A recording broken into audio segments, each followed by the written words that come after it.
ndairemekedza baba namai utungamiriri wese zvikuru sei mufundisi wedu namai chinika muzita ramambo Jesu. Amen. Kurofunda yinzwa changobuka mechi zvedu kadhi racho roiswa paFacebook.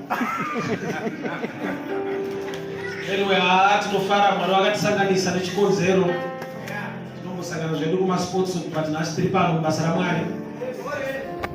Ndikadiremekedza vafundisi vese pakati pedu. Mwari wangoitirei nyasha zvikuru. Shoko radinaro kubva kubhuku ya2 Kings chapter 4. 2 Kings chapter 4 from verse 38. 2 Kings chapter 4 from verse 38. Shaverenga. Pana nereshona nereshona ndaziteremusha. Kuna lowerenga uBhayibheri muno. Tiverengerewe hedu 2 Kings mambo yechipiri chapter 4. Arigani verengere English. Later Elisha went back to Gilgal, and there was famine in the land. One day while the prophets who lived there had a meeting with Elisha, and he said to his servant, "Cook a big pot of stew for these prophets." One of them went out into the woods to gather the herbs. He found a wild vine, picked as much fruit as he could carry, but he did not know that it was poisonous. So when he went back, he cut up the fruit, put it into the stew. The stew was served, and when the prophets started eating it, they shouted to Elisha, "Man of God, there is death in the pot." And he said, "Bring some flour." And he sprinkled flour in the stew and served, and said to them, "Now you can serve them." And they ate, and there was nothing harmful in the pot. Regaindi namati baba tinokutendai manerano mucheno wakatendeka Mwari wakarurama. Maunganidza vana venyu kuti tinzwe kutaura kwenyu. Shoko renyu rinotitsiura, rinotidzidzisa, rinotigonesa. Piwai mbiri manerano dudzirai sekutaura kwenyu muzita raJesu. Amen. Nzvimbo inonzi Gilgal yakanga ine musangano, ine meeting. Vaprofita vaungana. Shida Elisha was the leader leading them. So ndokubva paita nzara physical hunger, zvekudya zvemwe yavagoverwa, nzara ndokubva yabata the physical hunger. Elisha ndokubva apa instruction kune mumwe waprofita kuti enda unotsvaka muriwo wekuti vanhu vadye. Murume akaenda kunotsvaka muriwo, akawana wild vines kana kuti mizambiringa yebundo. Ndokuti tese tinoziva from John 15 Jesu anoti I am the true vine. Ndoti murume uyu wakandotsvaka mimwe mizambiringa isingareve Kristu. Ndobva aunza kuti chive chikafu chinodyiwa navaprofita. Isingazive kuti sei Bhaibheri richiti zvekare ndozvanhasi. Anyway, Bhaibheri rinoti iye Mwari ndiye wazuro, nhasi namangwana. Iye Mwari wacho ndiye shoko. So shoko raMwari razuro ndoranhasi ndoramangwana. Sei ndiri kudaro, vaprofita akatumwa kunotsvaka muriwo, akaunza a wild vine. Iye Jesu ari the true vine. Kuti akagadzira chikafu chisinei naKristu, but chiri kudyiwa nevanhu vanonzi vatendi. Mazuva atiri zvichida zvinenge zvinodaro kuti kazhinji paunongonzwa kuti paungana vaprofita kuti pane chiprofita, Kristu haanyanyi kutaurwa nezvake, ende munhu haamirire kunzwa nyaya yaKristu anodawo kudyawo mizambiringa yebundo. Ipapapa ndisi kureva kuti hakuprofitwa kana maprofita hakuna. Ndiri kungoti timongwarira kuti pangazotsvagwa miriwo isiriyo. Munhu ngaazive kuti ndakainga Jesu, zvimwe zvese zvingatevera zvingataurwa, but chatakagarira pano ndiKristu. Saka kana taakupakura mizambiringa yebundo, taakudawo mutende anogona kuziva kuti mufundisi munenge mapakura muriwo usiriwo panapa. Nokuti nyika yafa, nyika yakuwadzwa. Munhu anoda kunzwa zvaari kuda kunzwa, haadi kunzwa zvaanofanirwa kunzwa kubva kuna Mwari. Zvichida inguva yekuti upenyu hwaoma. Saka vanhu, there was famine in the land. Semazuva atiri kurarama zvinhu zvakaoma, zvakuti munhu kuti audzwa pamusoro paJesu anonzwa sekunge ari pari kutendererwa nyaya dzakawanda. Munhu yaanoda kunzwa ndeyekuti agute, ndeyekuti mota ichairwe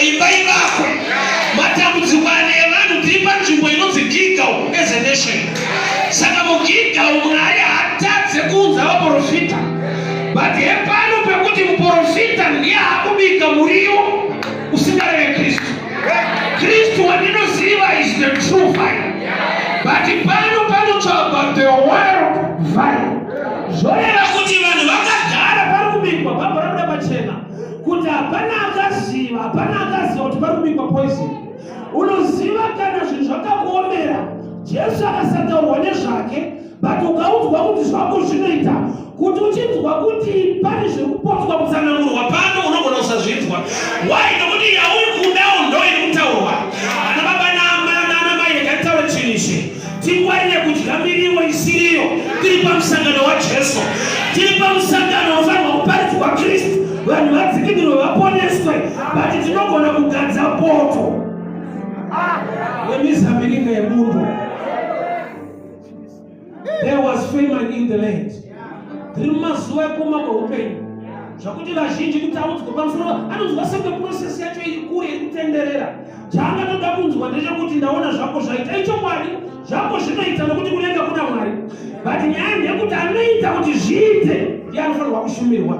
Anoita kuti upenyu huvandudzike ndiye watafambira pano anonzi Jesu.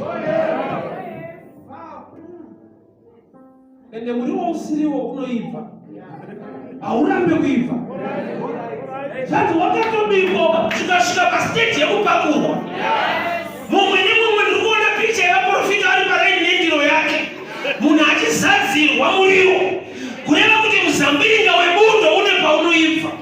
Muchero wakaramidzwa kudyiwa mugadheni wakatosvikawo pokuti wanga wakatsvukira wakanaka. Iwo uriwo muchero wakarambidzwa hauregedze kuibva. Hama dzangu yakaitaura chinhu ichichi. Vanhu vanogona kuungana pobikwa poto zvinhu zvoibva but pabikwa poison. Vanhu ndokutadza kuziva nekuda kwekuti nzara kana yatonga inongomirira kuti kana zvapakurwa ndidye. Sezvanzi vakapakurirwa ndobva vatanga kudya. Mumwe ndopaakabengenuka ndobva aziva kuti mupoto maita rufu. Nguva iyi inguva yefemani yenzara. Munyika mune rufu.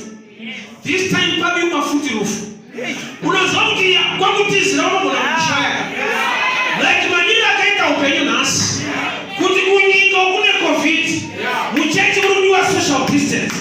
Zvokuti uende muSouth Africa uende munyika ipi dambudziko ririko ndiro riri. Munyika munoda mune famine. Vaprofita ndokubva vaitawo nhamo yekugadzira. Famine chinhu chingori natural disaster rinongouya redrought. Kuti vanhu vafe nenzara vanga vatiza nzara ndobva vada kufira mupoto. Vanhu vakabika dambudziko vari kutiza dambudziko nzara kunyika ndobva vafuraya dambudziko ravo ndobva raiswa maonyeni raiswa maspice. Unoziva dambudziko pane parinodhekoretwa so zvekuti kuti uchiziva kuti ndine problem unoita sekunge hausisina. Pane pekuti dambudziko rikakubata unoridhekoreta zvekuti vanhu ndovangatokuudza kuti uri pamahwani iwo wajaira washitambira.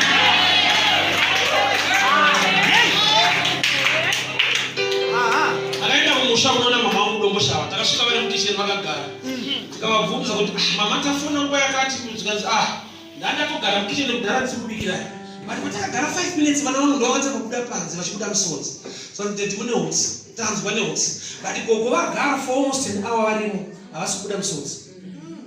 Saka ndakambobvunza kuti ndofunga muchembera akasimba chaizvozvo ndikazodiscover kuti hakusi kusimba. Mafirst days akaendawo kumusha aitombobudawo musodzi but akasvika pakujaira dambudziko rake. Vamwe ndovangatochema iye achinyemwerera ari muhutsimo. Hazvirevi kuti akashingayo zvinogona kuti system yake yadamaged to a level yekuti afungira kuti zviri normal. Pane dambudziko rokuti ukarijaira ungatozoudzwa nevanhu kuti iri dambudziko. Muridzi wakugona kuri manager. Muzambiringa webundo wakaibva. Vanhu ndokubva vapakurirwa vari pakati pekudya ndokubva vachema vakati munhu waMwari mupoto maita rufu. Ndinoti timboona wisdom dzemuprofita panapa. Elisha haana kuti chirasai nokuti poison. Hazvina kuraswa.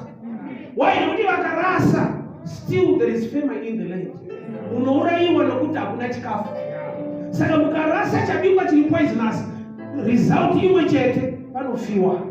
So wisdom dzaakashandisa Mwari vakafema mtero wake vakamuzivisa kuti pakudiwa kuti vanhu ava akati kuvanhu, bring me some flour, ndipeiwo flour. Ini Jesu andiri kuparidza ndiye chingwa cheupenyu. He is the bread of life. Ende chingwa kuti chivepo ndongetane flour. So in other words, Elisha ari kuprofita kuti kuNew Testament ndo paanoita chingwa chaicho, but kana tiri kuold ichiri flour chisati chasanganisa, ausati wanda hauna mondinzwa. Kana iri Old Testament ishato ichichauya vanhu vaKristu. Saka kana tiri kuold hachisi chingwa iflour, nokuti kana chazomixwa ndo pachinoita chingwa. Saka kana Maria asati awanikwa anotakura nhumbu, handigoni kuwana Jesu ari bread, ndinomuwana ichiri mixture isati yanyatsoitwa zvakanaka.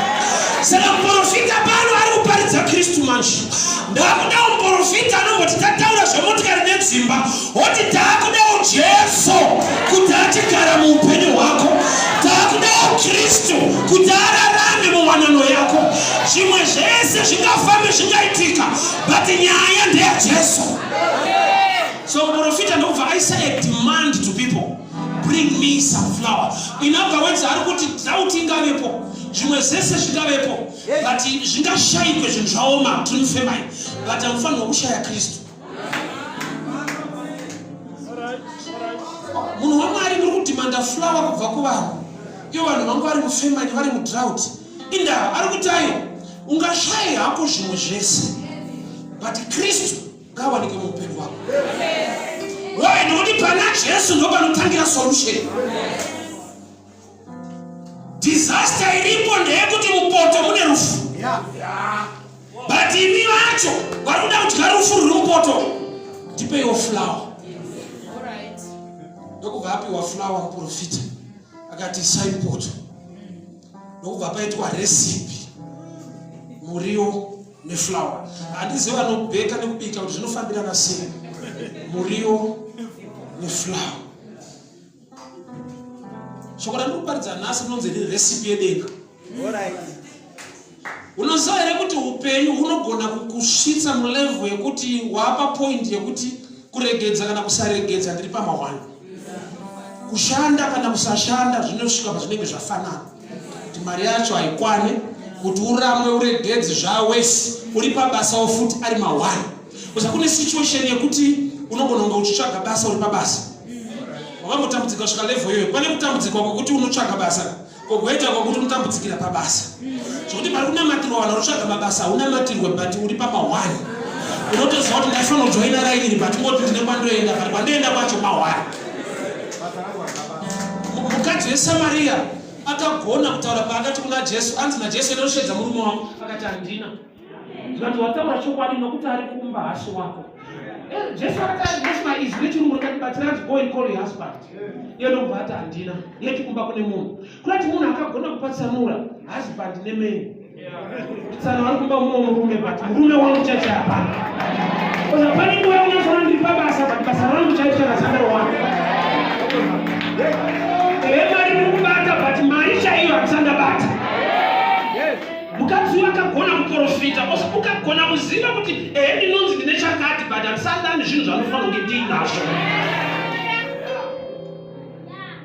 Mupoto maita rufu, but tikamirawo kudya kunyika uku kune famine tinofa. Todiko munhu waMwari, zvikati titambidzei flour muone ndoda kugadzira recipe yekudenga. Hama dzangu recipe yedenga kutora Jesu woisa munyaya inonetsa. Pani nguva yekuti taimbotiza kuti aiwa zvakaoma zvite kwokutizira kwacho hapasina. Tiri vafundisi tinogona kufonderwa nevanhu vari kunze uko waunoshinda kuti dai waendawo vachitofuna kuti dibatiro yemunamato muriko uri kupisa. Kozakwa usati waenda unobvunza kuti muri nani, svika waenda ikoko ndokauzoona kuti mahwani. Zvimwe zvinhu unozoexperience urimo, but inyasha dzaMwari kuti uzive usati wamo kuti zvakamira sei. For example, ndemini nawo ndakudza pamwe unoora kubvunzika mai muzorora time usaiswa koma inakati manye iwe tora nguva yako. Fana akapopota kuda kusupa pamega ino ndzvanyirira so. Saka vane mindset yekuti mina ndikwetwa sei.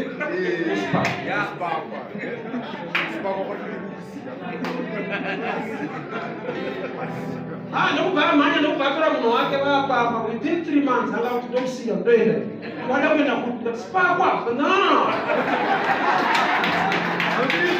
hazvisizvo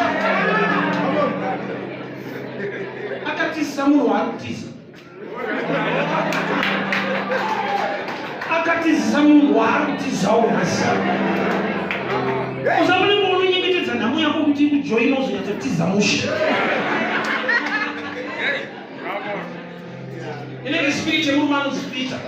Ini pavadzidzi vese nekuzva kuti Peter akasimba kwazvo because painetswa Jesu pese aiteera but azodiscover kuti dzadziri wese even mukuteera why nokuti aiteera kuti anoramba akanzi muri mese munozivana kuti aiwa ndimuziva but achiteera ake mashoko because spirit yaPeter kana kuchechi iriko musangano harovi kuchechi harovi uya kuzongoramba zvekutaparidzwa zvacho aizvo musangano wapera conference yapera anenge akumaka manje akupikisa hazvisirizvo asi mwari hazvisirizvo asi ko makadi kugara marovha ane mweya waPeter anonorambira ikoko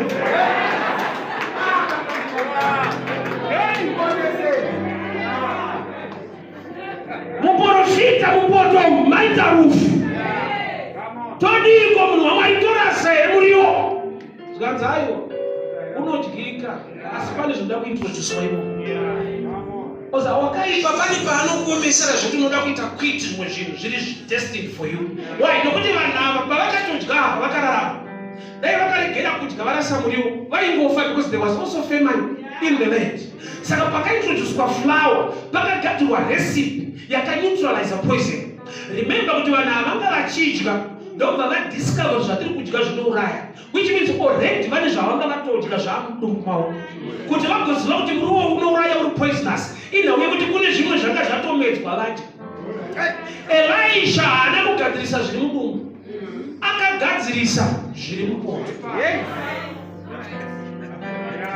zvoreva kuti ungangodaro une poison dzawakamedza kare but ndaakuda kuti usangane naJesu manje marizauti epoison yakamedzwa kudhara ngaashayiwe simba zvakaitika kumashure zvakaitika but ichiti Jesu muimba yangu torai ushe zvairongwa nemaenemies pawanano yako vakaronga vakapedza but ndoda kuti uintroduce Jesu manje chandinoziva flower iri mupoto ikagadziriswa inotuma message kune zvadyiwa kare mudumbu kuti poison ichimira nokuti Jesu wapa nzvimbo Church in Israel, tiri musituation inorema kwazvo yekuti unoshaya kuti wotizira kupi woenda kupi zvinhu zvakaoma zviri kuremera ari pabasa zviri kuremera vanhu vari muonosa ndaibodzapo ndikati dhimoni rino kunetsa usati waroora ukaroora aringopeta maoko kuti hani breakthrough siye aende rinokwenya rinonetsa vakaroora madhimoni ari mumakategorika kune dhimoni rinonetsa vanhu vasina mari kugoita rinonetsa kana waanayo unonozvaona rinonetsa waanayo riri more powerful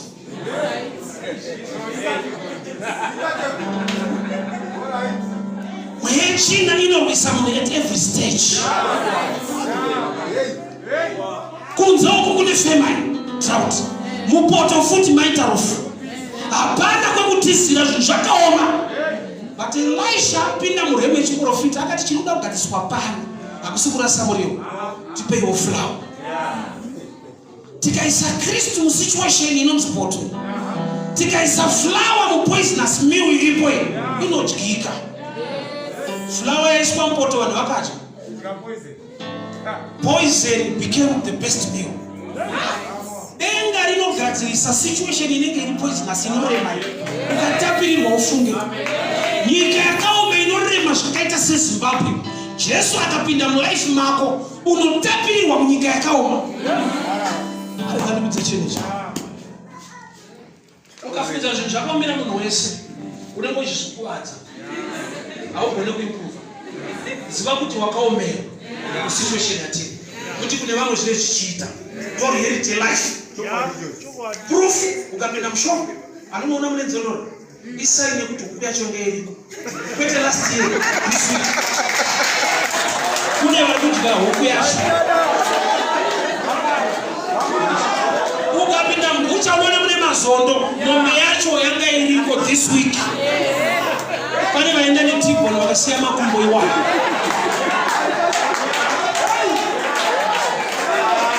Church needs way. Flour ikaiswa mpoto. Meal is poisonous. Inaita the best meal. Amadzangu poto inonzi Zimbabwe poto inonzi COVID poto situation yatinayo inouraya.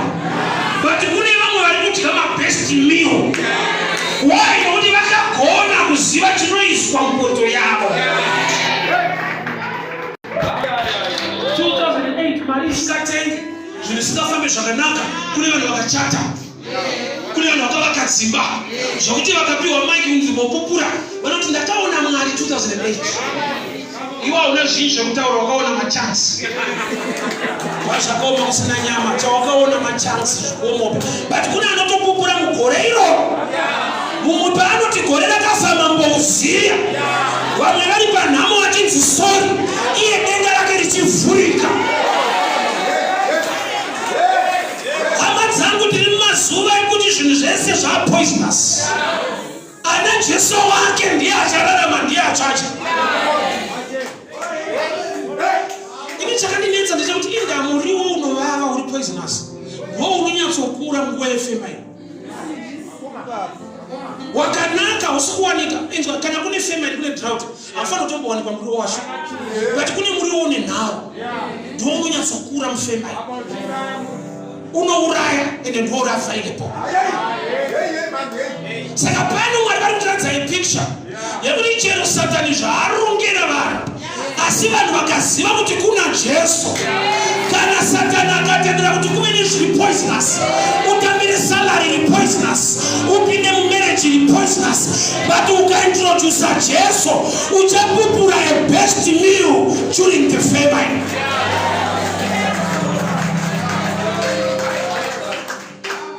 Hakuna zvakanaka kunze kwokuya muna Kristu. Wese waunonzwa kuti zviri kundiitira zvakanaka, zvinhu zviri right kana ari muna Kristu. Panoda kuintroducewa flour mupoto yemarriage yako. Poto ibasa rako iri hamuna salary shinu. Nyasha dzaKristu dzikapinda mupoto unopupura kunaka kwaMwari munguva yekuti vanhu vese vanoti munhu ari kunyepa. Unoziva kuti Moses akaberekwa munhamo, but agenda yaMwari iri kuti aburitse vanhu munhamo. But iye akaberekerwa munhamo, but iye haana kuona nhamo. Why? Nokuti akanogara kumba kwaFaro. Mai vake vakaiswa papayroll. Remember they were slaves, but mai vake vakatanga kubata pay yekuyamwisa mwana wavo. Unoziva kuti asifana kubatirwa munhu. Naturally kuyamwisa mwana wavo afana kuenda papayroll. But nokuti imba yekwaRevi ukainenga nyaya inotsaurwa murume wekwaRevi ndokubva arora mukadzi wekwaRevi. Unoti pana pasangana vanhu vari muumambo hwaMwari vakuintroduce a better system mufamily kuti nzara iriko vanhu vari maslaves. Moses namai vake vari kuintroduce salary. Amai vakatanga kutambira mari. Chinonzi wisdom chinonditira zvakanaka pakudai. Musikana anonzi Miriam ndiyanga akamira kurwisa. Pakakutorwa Moses ndokubva amhanya zvangu unodere nokutsvagira anoyamwisa mwana. Uye haana kuita nawo. Chinoita kuti amire kwakati ndinokutsvagirai munhu. Mazuva aya mukaka wanga wakuwandisa nokuti wese aibereka mwana mukomana, mwana aiurawa. Saka paingosara paine mukaka pasina mwana. Danger yekusaziva Mwari unonwa mukaka usiriwo nokuti wakawanda. Hauna monezwa, hauna mozvinzwa. Hama dzangu mukaka kuwanda hereko. Kona iyi man of God, kona iyi man of God, kona iyi man of God. Hausi mukaka iwo. Bakuda mweya muchena anokuudza. Miriam paakamira kurwisa helper ndiye mweya muchena wa helper. Anokuudza kuti mukaka iriko but inwapa. Nokuti ukanwa pana mai vasiriwo pane nyaya. Amukaka yakawandisa. Wese abereka mwana mukomana, mwana aiurawa, kusara ini mazama ni mkaka. Wokuya kusapana. Saka mimi mpakumbira mtu zote anogona ngopiwa chero chakuoneka kuti chifamba chino mkaka. Warning to change in these last days. Mkaka icha. Yes. But ndiwe ni mkaka. Mungu wetu aupezi kwa social media kwa physical life. Mungu ina pa Facebook, pa YouTube. Pastor so men of God. Mkaka ya wonder. One more back. Babu ya mshana nukuta hapa ndo pale mkaka chana. Asema pale nyari kama sogeku flower. Namo ndeye kuti flower ikashaipa manchi. Right. Muriwo unouraya. Chiri kupedza poison iflower. Elisha asiri akaunza flower yacho. Ndiye akavaudza kuti bring me some flower. Kuya kuti hama dzangu zvimwe zvingaitika hazvo pana Kristu safa. Shoko raMwari rinodiwa kugadzirisa mashoko evanhu ari poisonous. Vanhu vakati aurorwe unomuenda mushoko raMwari. What I'm wonderfully and fearfully made. Tora flower yako ukande mu poisonous message. Vanhu vane zvavakataura pamusoro pemba yako pebasa rako. Ausadzorere mashoko nemashoko. Dzorera mashoko neshoko. Gara uine flower. Uri kuwanza mashoko usina shoko. Flower ndoya akudiwa kwete nharo. Kuziva kuti Mwari vanoti kudii. Isa flower mu situation. Isa Kristu. Isa shoko. Pamusoro pemashoko evanhu.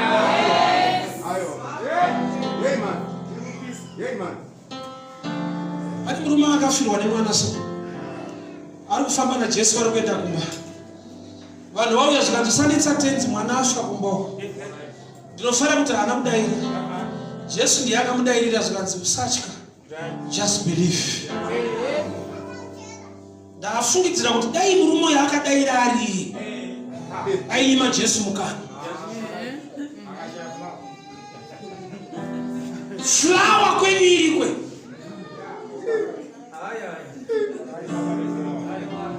Kana zvaoma flower unaye. Mashoko anotorwa nevanhu against your life anoita simba. Kana usina chinovapedza simba. Zvino chinoneutralize poison. Elisha anoita prayer.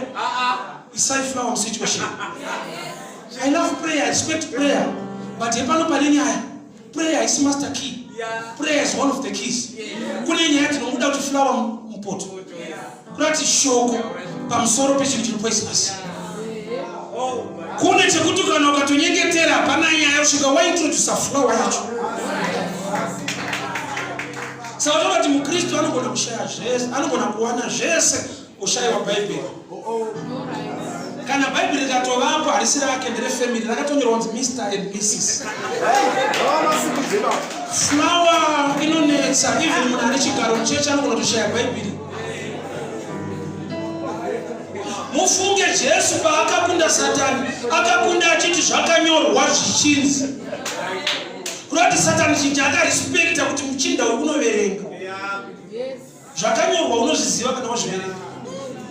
Jesu haana kudeclare, haana kutaura ndimi akadzinga Satani. Satani chaakatiza kusangana neshasha inokanda flower pamusoro pemashoko.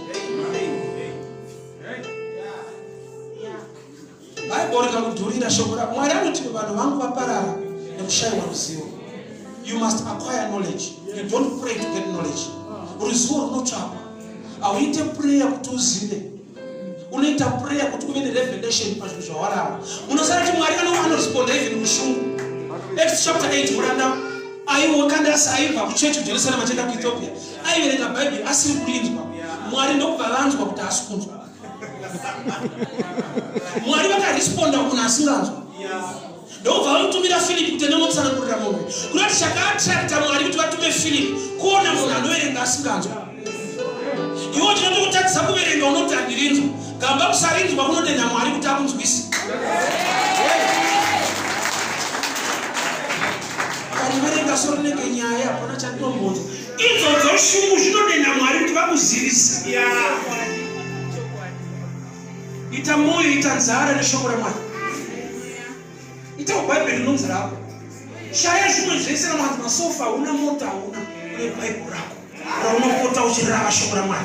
Why nokuti kune situation inomuda munhu ane flower chete. That's right. Wow. Bhayibheri rako kwete rechechi rako. Kwete rapasta rako.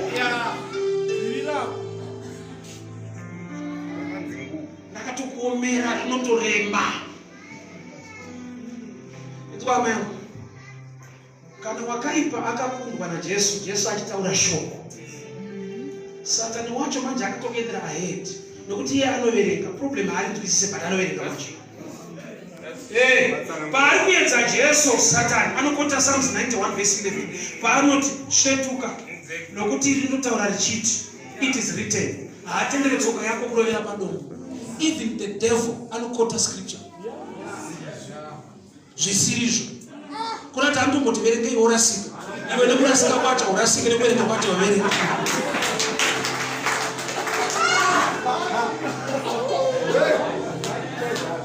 Kune situation in poisonous. It's not in prayer, fasting or anything else. The word in you. Shoko riri mauri ndorinogadzikwa pamusoro pesituation iyo. Iri shoko rino-neutralize poison yacho. Bring me some flour. Saka chona Jesu pamunhu wese waaiporesa aipa munhu wacho credit yekuti kutenda kwako kwakuporesa. Hama dzangu kutenda kunouya nekunzwa uye kunzwa shoko raMwari. Kutenda kunouya nekunzwa. Saka chinhu chinonzi faith ishadow picture yechinhu chinonzi knowledge. Saka Jesu paari kuporesa munhu oti kutenda kwako ari kuti kuziva kuri ikoko kwabatsira kuti simba riflow. Kuziva kunobatsira simba raMwari kuflowa muupenyu. I like it when I want to go to meet you at the point of need. It's another level. There is also another level. You meet you at the point of knowledge. Kuziva chiremba chainyangwa akafunda ukaenda kuchipatara ane zvaanokubvunza. Funga kwako anokubvunzira vari akadzidzondereka iwe. Afana kuti wati mudumbu uri tikuya. Anoti oh mudumbu makadya imadeko. Ari kuti knowledge iri pachena zivawo. Asi prophet ndi doctor. Saka akamunzwa kuti ukangoti beans uzakufufutira. Kuti umurapika chop chop. Nokuti ukati mudumbu wataura broad term medical side. Mune makidneys, mune liver, mune chingati mudumbu wataura nyaya hombe. Saka kuti agone kusvika papoint so quick anoisa kwakwesenziko. Kurati kwauri kune knowledge kanodiwa kuti ugone kubatsirika. Saka flower ikashayika mauri muriwo unokuraya nokuti vatochema zvanzi there is death in the pot. Mune rufumbo ikoko ndouri kudhimandwa kuti flower ngaibve ikoko. Akadii kuti I'm a great prophet. I decree and I declare life in the pot. Pane panoda declaration. Pane panodimanda knowledge. Vaikoko. Saka ukaleka knowledge. The devil zvinomuitira easy kukufighta. Anoona kufighta even from the pulpit. Saka machana kuti the downfall of man inyaya ye-wrong message in the right garden. Nyoka yakaparidza mugarden chairo ranga rakaiswa naMwari. Kurati pulpit inogona kupinda pastor snake mukakuwadzwa. Muzata munaifu. Mike yakabvutwa na pastor nyoka vanhu vapedzisa vapanza garden. Vangeli harisi but the church in here. Wrong voice, right garden. Vangeli racho vanhu zvanzi Mwari anochoti mukadya unofanana. Gamba ivo vakatosikwa vakafanana naye. Kurati nekuti if haana that knowledge, that message, vanotodya kuti vafanane ivo vakafanana vasati vadya. Weapon yadevil kungocheka kuti flower iri kwero okubikira poison yake. Unonanzira zvikumwe poison imo. Because inoibva onyenzi dzinokandwa. Roingo inoiswa mupoison. Because poison ikabikwa zvakanaka unonanzira zveshu. asatoona munhu anoita nharo nezvinouraya zvichitapira. Munoziva chivi achitapira chivi achivavi chinotovava maresults acho. Chikangovava chete hauiti ezvo. Zvinoita kuti ude kuzviita zvinotapira.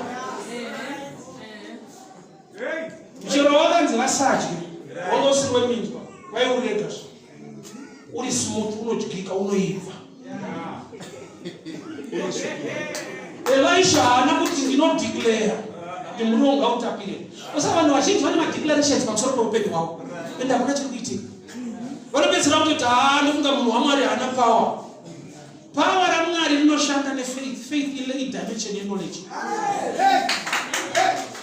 Saka uchiona even mudzimba meso kuno mudesert meso mawaves eDS anofura ari pamapenyu anofura ari full bouquet. Apa pfure mashoma anopfura zvese zvinodS vachicheka kuti mumba munoona zvakare. Pamba vanotopfura full bouquet. Bati une zvaunotenderwa nekuti wakabvisa mari.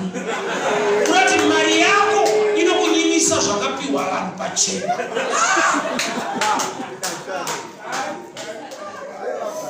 Peter ndopanoti ndazoziva kuti God is not the respect of persons. Why Mwari asimutsaure vanhu asarudze vanhu. Ndakambotara pane imwe nzvimbo munosara kuti Mwari uyu anotiita zvakafanana. Munhu ukaita nharo zvikadzi akunyepa. Dai achiita zvakafanana dai upenyu hwedu hwakafanana.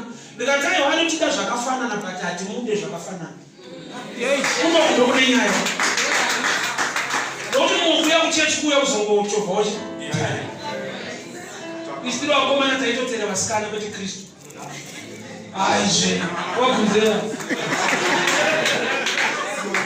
kuzoziva Kristu unotonzvati munhu anotendoka ari muchechi. Ndosaka Jesu statement yake aiti ndakainga pangwaye kwaIsraeri akarasika. Bhaibheri robva rati setsika yake waienda kusinagoge musi weSabata. Kurati ainowabatira musinagoge. Unorasikira imomo. Ndakanetsa nekuru wangu nomusaka. Zvatereka setsika yake waienda kusinagoge musi weSabata. Twazvona. Ndikati aiwa chapakapotsa kuziva iyi ajenda. Kutsvaka mangwai akarasika. Saka inozva kuti ari mukati. Saka anatoita tsika inowabatira imomo. Saka unoti maenemies ake akabva mukati. Chechi tiri mumazuva ekuti ukashayiwa flower ukashayiwa shoko raMwari mizambiringa yawanda padzapa ndeyebundo. Problem munhu ane nzara anoda chinhu chakaibva anoda chikafu. But muzoda kutsvaka kuti ndicho here pane nyaya. Parikunzi Mwari pawanda. Pari kuprofitwa pari kudeclarewa pari kuitika zvinhu pawanda. Also vanhu they are moved with power to an extent yekuti vanoza knowledge. Danger yaSatani. KwaSatani kune simba futi. Ng'anga dzakakandawo chimbo dzikaita nyoka.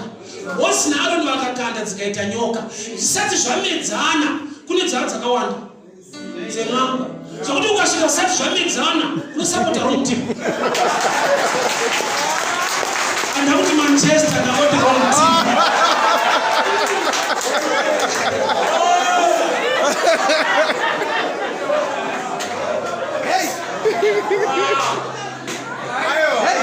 Kawa isinyaya. Unozati Moses Stephen era. Akayeproduce a miracle. Akanzi taura nedombo paMeripa. Taura nedombo vanhu vanomvura. Iye ndokubvarowa. Mwari vakati hauchapinda. Nokuti ndakuti taura warowa. But ishona mani mvura ndokubvarowa. And the type ya mvura vanoparidzira kuti muri kumwa mistake netsari. Kosa kune munhu anokuda maresults. Kuti maresults aya. Saka ndezvaMwari. One breakthrough maresults aya. Vanhu vakamwa mvura munhu akaita mistake. Muera mune vanhu vanogona kubenefita. Pakudiwa vanoziva zvokwadi. Zvokwadi ndiani? NdiKristu. Kristu ndiani? Ndiye shoko. In the beginning was the word. Kureva kuti patiri kutsvaka Mwari ngatitsvake shoko raMwari.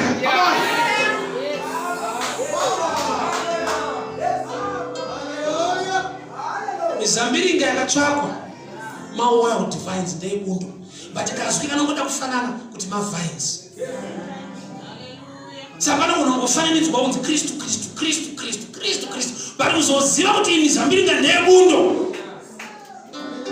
Don't want to test. Ende munyama uripo ndokuti unogona kungofa kana Elisha aripo wachasiri Elisha futi chaini.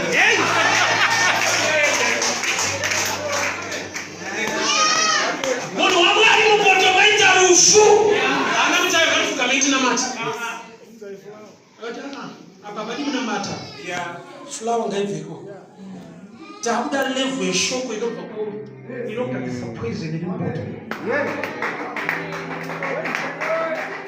Ndoda kuimbudo papa level yekuva mwana wesangano uye mwana waMwari. Mastage 2 iwaya. Unombotanga uri mwana wesangano. Wozoimprove wozoba mwana waMwari ari muauthority. Lesa wakamugamuchira akavapa simba rekuti vanzi vana vaMwari. Unoimprove kubva pamwana wesangano kusvika pakuva mwana waMwari. Ari kufamba nekuexercise authority yemukingdom. Zvakanaka kubatwa musoro pachakanakisa kubatwa mukadzi. Kana Mwari vachiti vanhu vapara nekushayiwa ruzivo havasi kuti minamato, vari kuti knowledge. Knowledge mukadzi kwete pamusoro. Unoona munhu wese paanoberekwa ndatanga kuna musoro. That's a sign yekuti panyika pauya usati wafamba funga. Pana panoshanda musoro.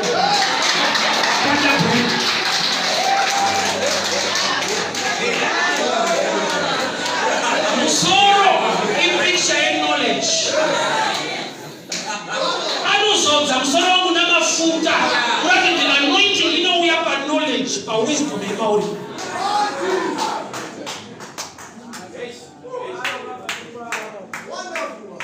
Church ndinzwe. Usati nita dambudziko nekuti kuna vanhu vanofungidzira kuti nyika kana yakaita independence vanhu vanogarika nokuti vakaita independence. Ndikataiwa vari kupotsa English kuti independence hazvireve prosperity. Zvinova to be independent. Kuti hamuchadzvanyirirwa makuzviitira. Saka unogona kutambura muri independence. Chirungu kuti independence hazvireve rugare. Zvinoreva kusununguka. Saka zvinogona kusunga wakasununguka.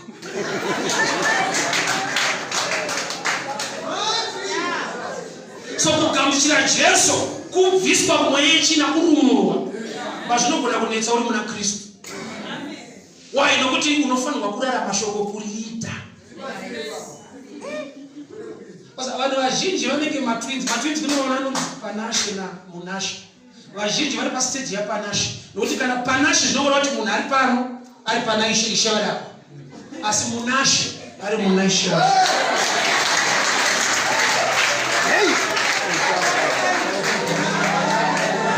Panashi zvafanana nekuti Emmanuel, God with us. Stage yatiri isu Isaiah Emmanuel.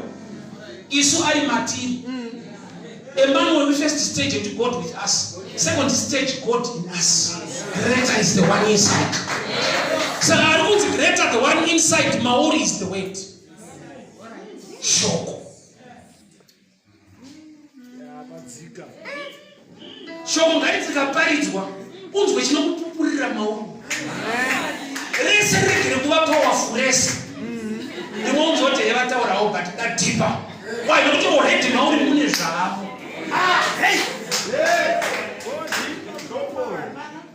Flower ikutsvakwa inobva ikoko. Tine zvandinoda kuti Mwari vatiitire. The other side, Mwari vane zvavanoda kuti tiite nokuti tiri vana vavo. Kare ndaiti ndikarohwa ndichitamba bhora rechimwe ndariro kupota muna baba. Baba ondibata ruoko waenda kuna vakomana vandirohwa vobvuta bhora racho wapopotera. Ndati kurei ndakabvutirwa bhora ndikadzokera mudhara akandipandukira zvikati ukasauya nebhora iroro audzoke pano. Kwenda pane stage yekuti hauchada kubatwa ruoko uchienda. You must grow and mature to defend yourself. Munozva kuti inenge rafu kuti mai vangu vari kudombosha vakauya kuno kutauni. Tada kupinda mutauni unibata ruoko zvavaita kudhara. Kuti uri mwana wangu kubereka. Handidi kuti utsikwe unibata ruoko. Kana vanhu vakandiona vanondinyarira. Iro riri rudo. Kunoti pane kumwe kudiwa kunomakisa. Saka mwe pacho Mwari vanenge vanokusiya so nokuti kune mamwe madini kuti vanenge vakukumakisa. Pane paunofanirwa kukura. Kuwanikwa une flower situations. Ungoikusveta imo. Usati Mwari wacho mukati mwari mufuti. Ani simba anotaura anoita zvinhu. Bring me some flour. 2 Kings chapter 6 pana akarasirwa nemusoro wedemo. Elisha anamutanga nemirauko akatanga nekwese rawira papi. Paraenda kushuko nenyaya parapinda na point of entry.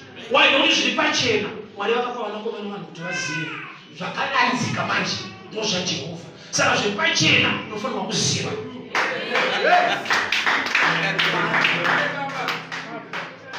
Oza ukarohwa nesikiri nyowani tinongokudzirowa kuti it's okay kwete yekudhara. Chakunaka dzoka chinanda kuitwa basa mutauro mukoro uno.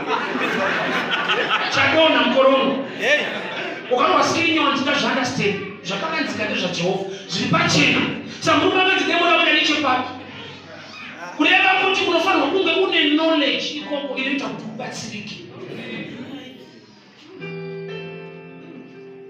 Pane knowledge inofanirwa iri kwauri inokonzera kuti ugone kubatsirika. Bring me some flour.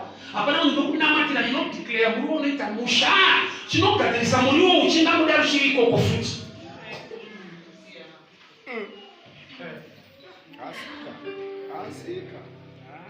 Munhu achikusikwa naMwari ane system inofeta zvirwere. Saka kuti paunomwa mapiritsi haasi mapiritsi anodhina nechirwere.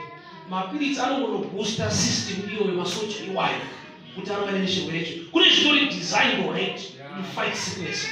Saka paunomwa madrugs haasi madrugs anoenda ikoko anongonomudzidza masoja kuti anogona kurara chokuchope nemusoja zvinezvi. Information inoitwa passed on. Simba yaMwari panoda kuiswa pamusoro peupenyu hwako. There must be a kingdom system inoita kuonda zvinhu zvaMwari. Tipeiwo flour ndo vakutokumbirwa ivo nechichero. Recipe yemudenga inoita ngenirafu so. Ukaomerwa unoparidzirwa giving. Unoona recipe yacho panobikwa zvinonaka ere apo. Kunyika ukatsotswa stere kwabirwa stere kwauya kuchechi wofamba ndiro yekupedzisa. Unozona avaroma vane recipe yakaipa manje. Ava vasi marobha vanorova pachena. Vanofamba basket. Iwo toti zanzara nenhamo kunzo kuti ndipotere kuna Kristu. Saka yogadzikwapo. Wotovhurirwa vhesi kunzi vanodyara nemisodzi. Kwete vanodyara misodzi. Uchema kuchita sei? Vhesi racho rakaipa. Harina kunzi vanodyara misodzi ayo. Vanodyara nemisodzi. Vari Bhaibheri harirakuita kuti ucheme chema wako maturitsa.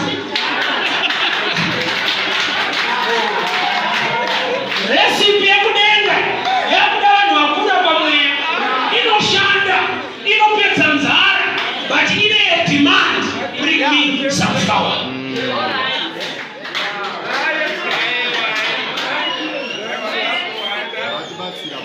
Dambudziko rakwe situation irikwe pane chinofanirwa kubva ikoko.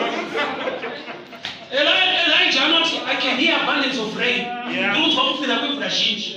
Paanofugama akunamata mvura hainayo anototuma munhu unotarisa towards the sea. Chaari kuda rain kwete water mvura inonaya but akutuma munhu unotarisa kune yakanaya. Ini ndaiti munhu akati I can hear abundance aifanira kutarisa mudenga achikuta imi noti makore akusvibire but parikuti I can hear abundance anotuma munhu unotarisa pasi kunotarisa mvura yakanaya iye achida mvura ichanaya. Ndakubuda chisungo china mati.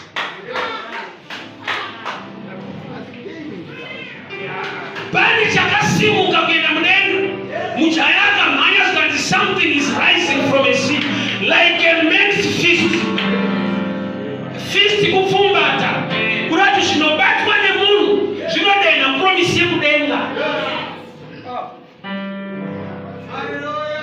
Mvura haina kunaya nokuti Elisha wanyengetera. Mukunyengetera kava nerevelation kuti endai munotarisa kuti yakanaya yacho iri kungodzokerawo ine kwayakambobva ikoko.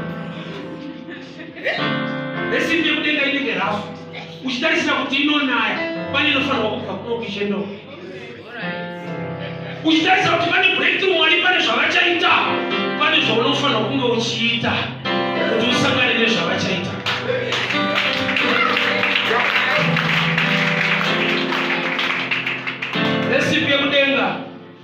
inogadzisa poison iripo, but pane nyaya kuringisa flower, uritsa upfu wakatsetseka weflower tiise poto. Poto yepoverty yakuda giving, bring out something to take you to the place of blessing. Amen. Iyo haisishoti tatenda inzvengete nyaya iyoyo. Kana ukachema pane vhesi inotozoti ukachema mukuchema imomo unotikara mumusodzi iri mavhesi yacho. Recipe yacho inoda vati kurei, nokuti kana munhu ambonanzva poison akazoti chidya futi zvakuda vanhu vanotenda kuti munhu waMwari zvishuwa unozonogona kuzviramba ndara nepoison iri mukati mutaamuzogorora futi. I want us to pray. Mwari mpe unzara nenyota yeshoko refu. Ma situations ese ari poisonous anofanirwa kupindwa, anofanirwa kukandwa flower. Marriage iri poisonous, business iri poisonous, nyika chaiyo iri poisonous. Ndoya uri kwakutiza uchienda hapana, asi kudenga kuna Mwari anogadzirisa that situation kuti ive sweeter. Pamara paiva nemvura inovava, hakuna kunaya iri fresh. Pakangotsvakwa muti naMozisi akakanda mvura. Danda raakakanda shadow picture yaKristu pamuchinjikwa. Hama dzangu, Jesu akapinda musituation dzinovava, munopupura kutapira. Ufunge kuna vanhu vari kutapirirwa munyika iri kufamba zvakadai. Vane tawakakanda mukati umu. Iwe uri mwana waMwari hauna zvimwe zvekukanda. Kanda kutenda kwako kuna Kristu. Let us begin to pray. Father, we thank you for your word. We thank you for your grace. We thank you for your favor. Uchade wakatendeka Mwari wamasiku ose. Pamusangano uno Mwari, michato iri kuvava, dzimba dziri kuvava, mabasa ari poisonous, ma situations anokuwadza nekuuraya, nyika iri kuvava, economy iri kuvava, baba COVID iri kuvava mu situation dzevana vevanhu. Tiri kutenda kuna Kristu Jesu anova iye chingwa, anova iye flower yekuti kana yamukati mepoto tichapupura kunaka kwenyu, tichapupura kugadziriswa kwemasituations ese. Takupai mbiri, takuremekedzai nokuti hakuna wakaita semi, hakuna wakaita semi Kristu. Baba, ndinotaura flower pamusoro pekereke yenyu panzvimbo ino Mwari. Ndataura flower mukereke, flower mukereke. Makuhwa ngafe, kuengana ngakufe, kusawirirana ngakuparadzwe. Ndinointrodusa Jesu anonzi rudo, ndinoisa flower mupoto. Ndataura unity in the church, ndataura unity in this church, ndataura kubatirana pamusoro pebasa raMwari nezita raJesu, nezita raJesu. Every poisonous meal, I turn it into a good meal. Every poisonous situation, I speak blessing and favor in the mighty name of Jesus. Amen and amen. God bless you. God bless you. Mwari wake tirenyasha shukuru.